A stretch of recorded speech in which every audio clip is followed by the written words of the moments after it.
يا رب بالمصطفى بلغ مقاصدنا واغفر لنا ما مضى يا واسع الكرم.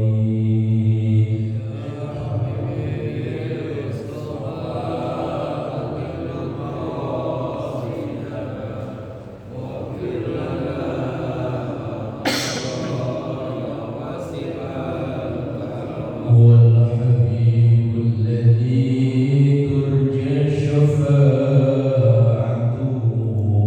لكل هول من الأهوال مقتحم.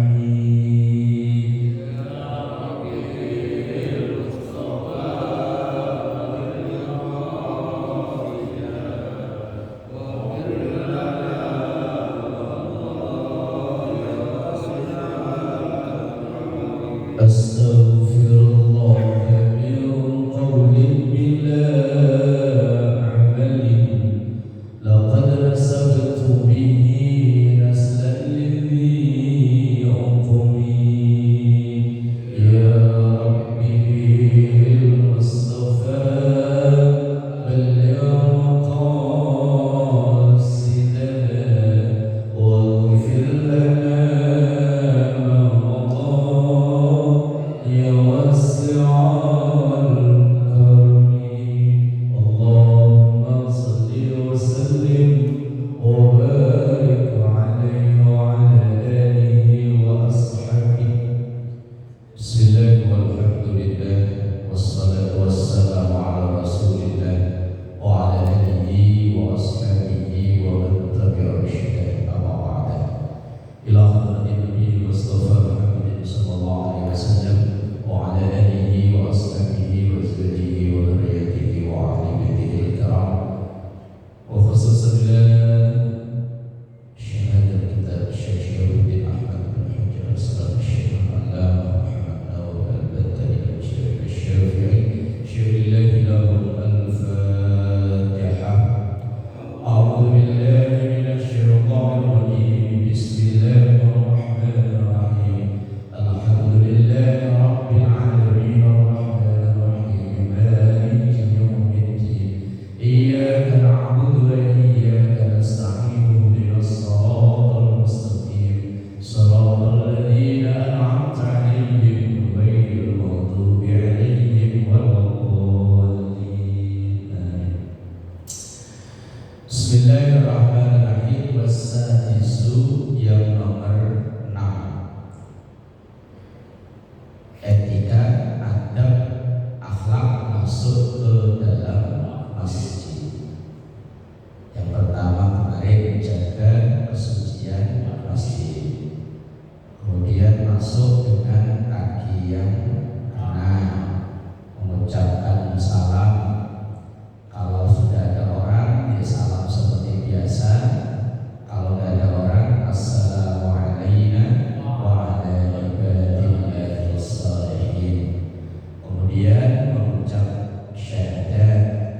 Kemudian yang kelima, tidak melewati masjid. Masjid itu area sujud orang yang sholat. Tapi kalau memang terpaksa karena ada sesuatu yang darurat, ya boleh, tidak mengapa. Kemudian yang nomor 6, Allah yang malah hendaknya tidak melakukan fil masjid, di dalam masjid, bi amalin dunia, dengan amalan yang murni amalan dunia, tidak ada hubungannya dengan masjid.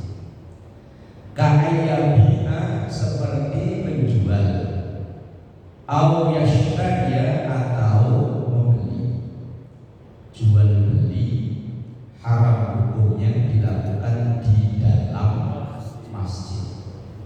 Nah, kalau ada yang nanya, kipas harganya berapa? Itu jual beli kan? Enggak. Jual beli, bang, kacamata saya beli bang. Nah, itu jual beli. Tapi kalau tanya-tanya masalah harga, tapi ada hubungannya dengan masjid dan kita tidak melakukan transaksinya di masjid, yang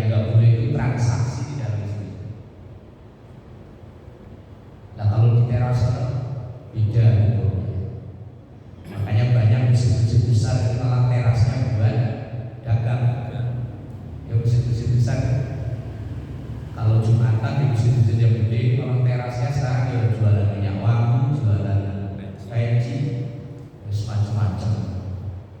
Kalau nggak bulan puasa ya jualan kopi macam-macam. Tapi itu di teras, tidak di ruangan utama. Wa yusallu, dan bahkan dianjurkan, disunahkan ayyakula, untuk mendoakan inda ru'yatil halik, ketika kita melihat ada orang yang transaksi tapi tidak ada hubungannya dengan masjid. Kalau transaksi tapi hubungannya dengan masjid, umpama saya jual kipas, Mbak bayarin buat angkat masjid, ini kan ada hubungannya memang untuk masjid. Tapi kalau beras sama sekali tidak ada hubungannya, memang pribadi untuk urusan kita, tidak boleh. Bahkan ketika kita melihat ada orang yang transaksi di dalam masjid, wa yusallu ayyakula inda ru'yatil halik, dan disunahkan ketika melihat orang transaksi di dalam masjid, sunahnya mendoakan, tapi mendoakan jelek berarti yo nyumpain gitu. La arbahallahu tijaratan, semoga Allah tidak memberikan keuntungan di transaksimu itu. Berarti kan nyumpain gitu. Justru malah disuruh nyumpain kalau ada orang transaksi di dalam masjid. Kalau ada urusan-urusan bisnis ya di teras, jangan di dalam masjid. Teras ini deal-dealan di sini, malah disuruh berdoain semoga belangsak daganganmu. Suruhnya begitu, malah sunahnya suruh nyumpain. Wasabiu, dan yang nomor 7, Allah yatakallama bi kalamid dunya, hendaknya tidak ngobrol-ngobrol yang murni urusan dunia. Tapi kalau kelamaan ngobrol ya nggak mungkin, nggak bahas masalah dunia, nggak mungkin kita itu di dunia. Makanya kadang ya, selesai masuk atau keluar dari dalam masjid suruh baca istighfar, ya siapa tahu pas di dalam masjid melakukan pelanggaran.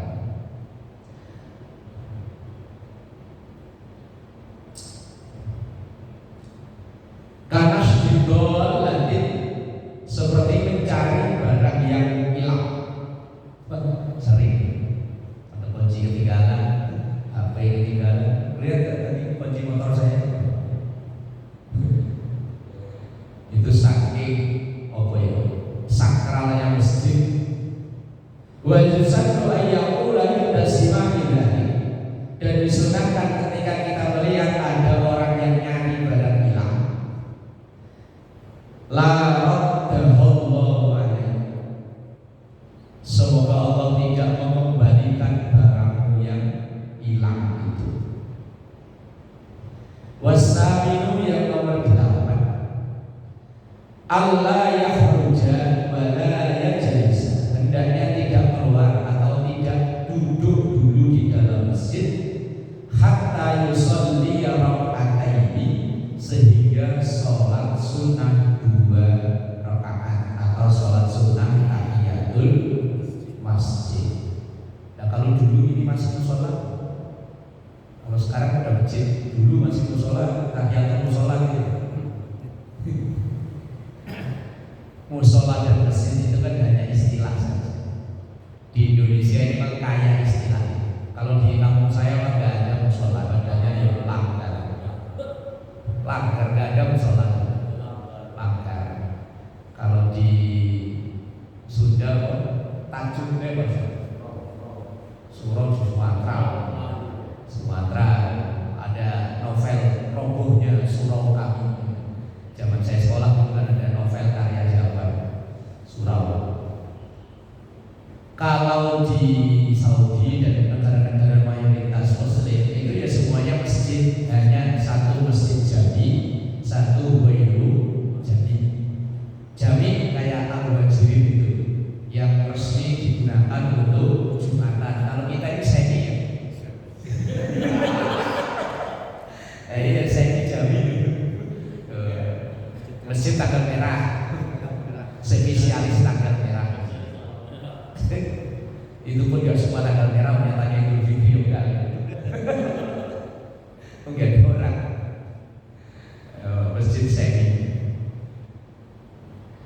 Bedanya yang distatuskan hukum masjid itu satu, di situ tanahnya bukan tanah hak milik pribadi. Ini kan bukan hak milik pribadi tanah. Dua, di situ dilaksanakan sholat 5 waktu secara kontinu. Di sini ya.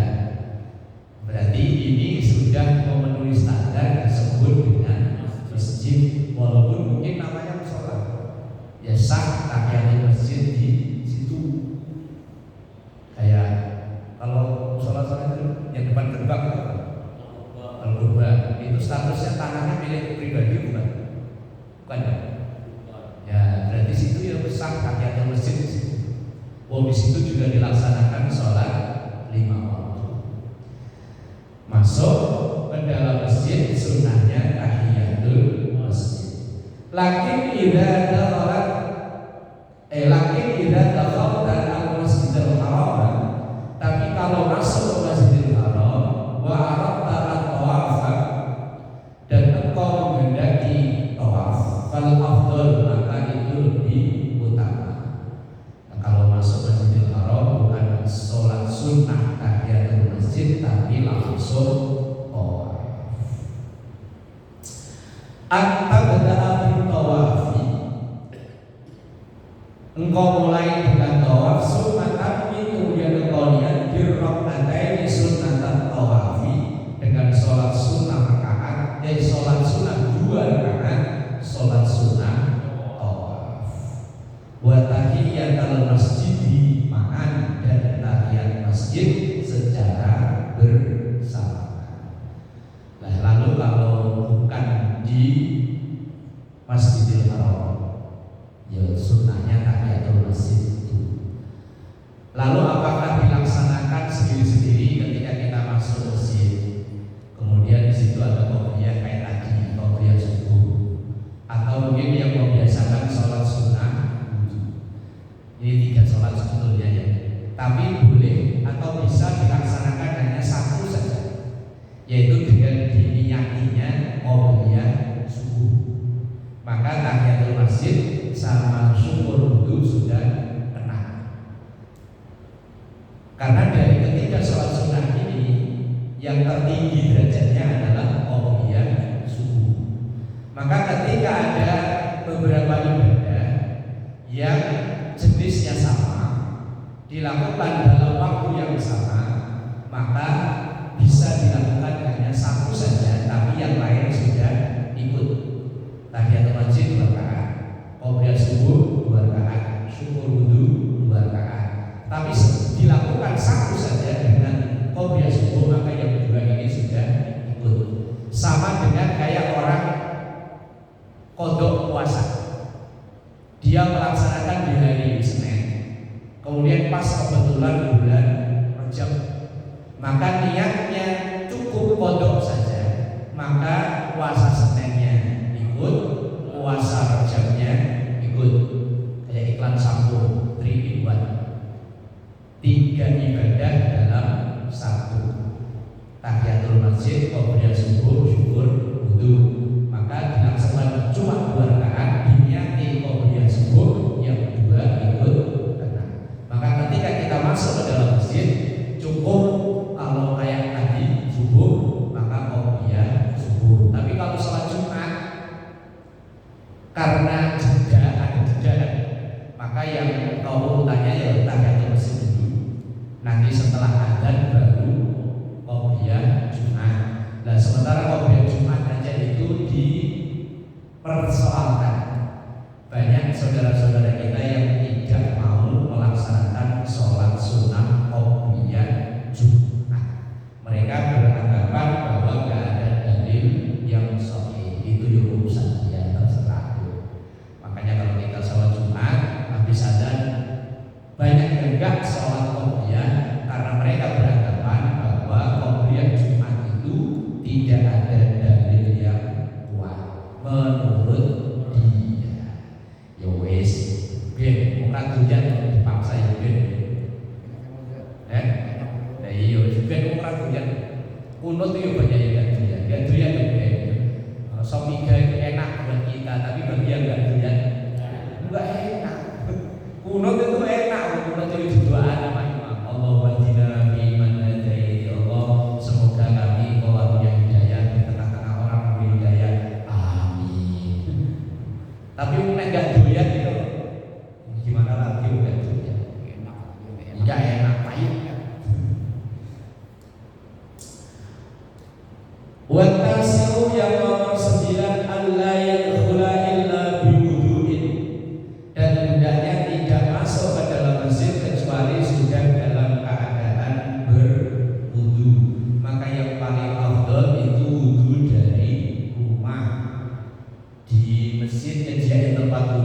itu kalau hanya untuk darurat, udah nyampe sini batal, itu baru wudu.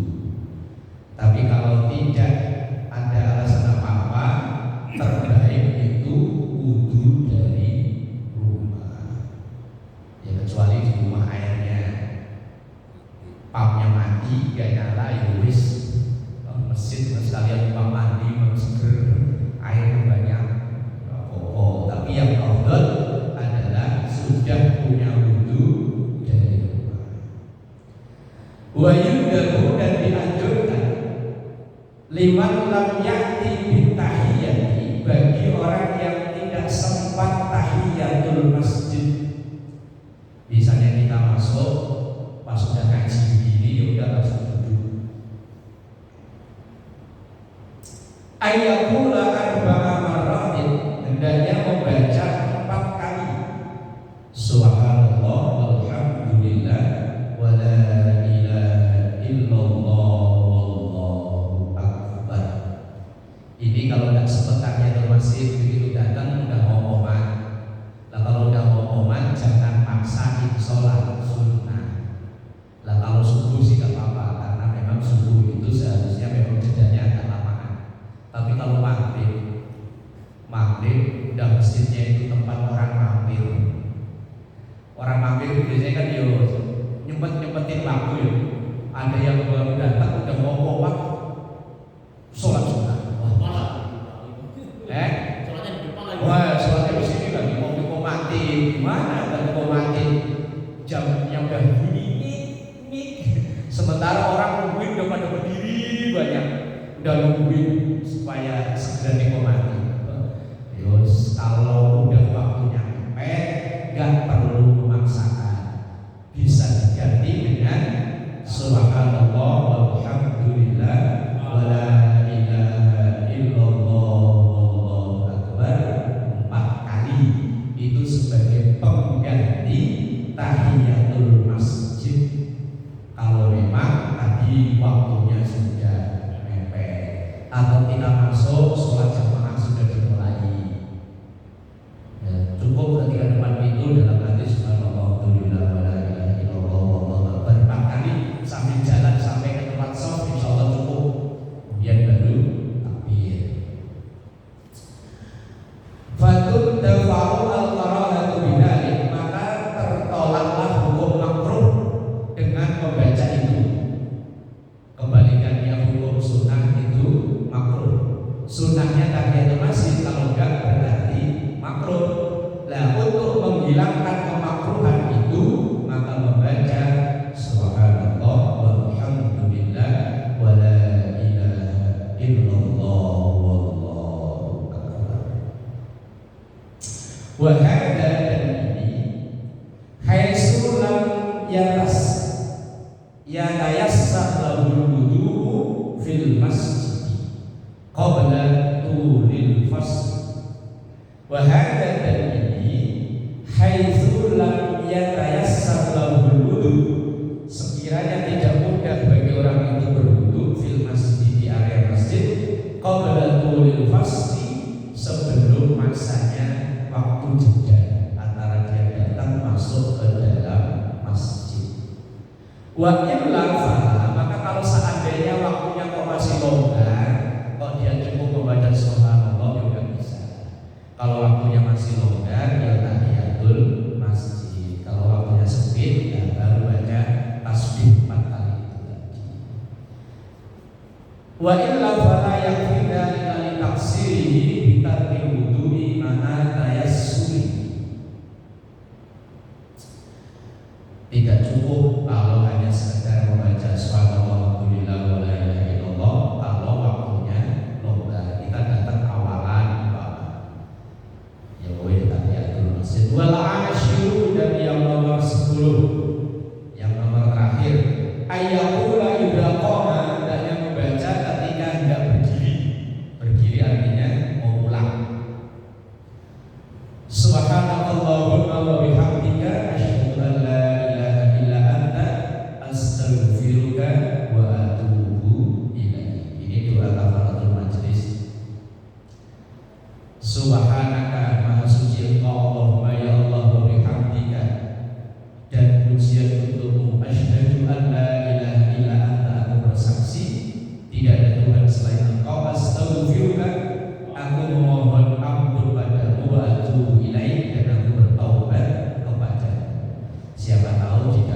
masjid, ada pelanggaran yang kita lakukan sebelum meninggalkan masjid membaca istighfar.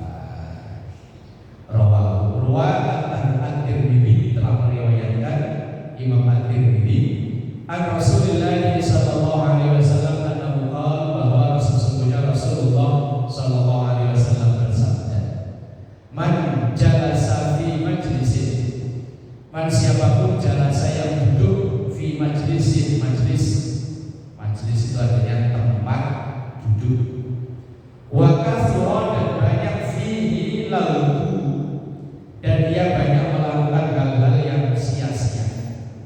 Obrolan malam itu yang tidak ada gunanya, tidak ada guna dalam urusan keduniaannya maupun urusan keakhiratan. Kalau sedungeng malam itu yang tidak biasa, maka selesai suruh baca istighfar. Siapa tahu ada dongeng bohong yang kita ucapkan.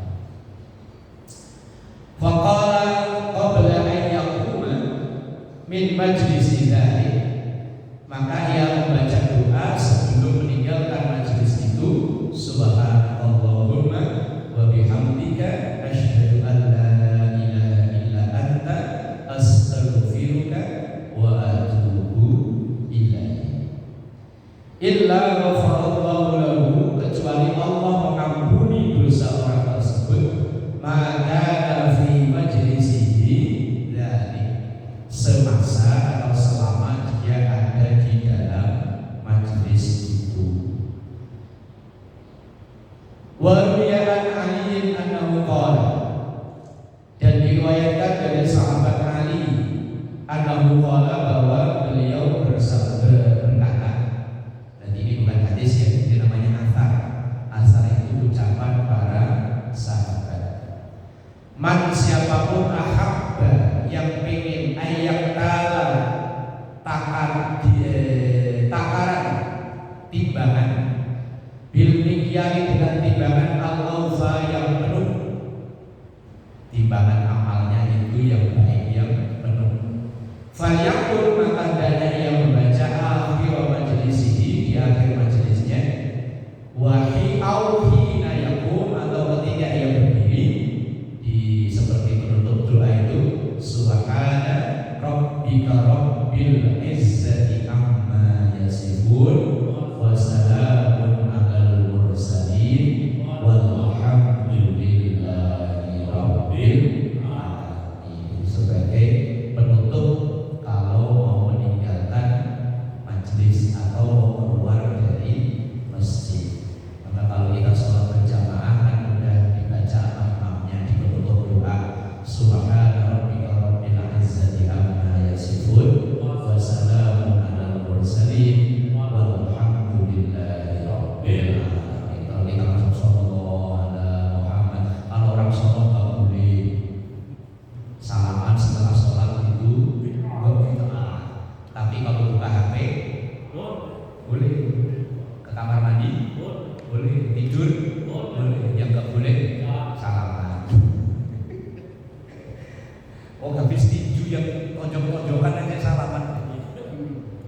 Petinju yang MMA loh, malah tonjok-tonjokan, dipidik, ditendang, didempul, selesai salaman. Habis sholat salaman